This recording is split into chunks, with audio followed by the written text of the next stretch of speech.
തമ്മിൽ തമ്മിൽ സ്നേഹിക്കുന്നതിനാൽ നിങ്ങൾ എൻ്റെ ശിഷ്യന്മാരായി. സ്നേഹത്തിന്റെ പ്രവാചകൻ എന്ന് ലോകം വിശേഷിപ്പിച്ച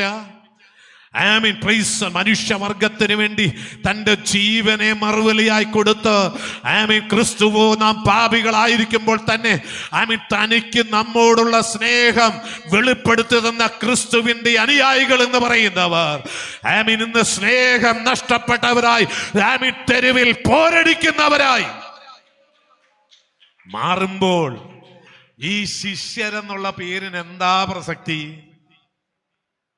പള്ളിക്ക് വേണ്ടിയും പണത്തിന് വേണ്ടിയും നേതൃത്വത്തിന് വേണ്ടിയും അധികാരത്തിന്റെ അപ്പകഷങ്ങൾക്ക് വേണ്ടിയും പരസ്പരം പോരടിക്കുന്ന സമൂഹമായി നാം മാറിയിട്ടുണ്ടെങ്കിൽ നമ്മുടെ പേര് ശിഷ്യൻ എന്നല്ല.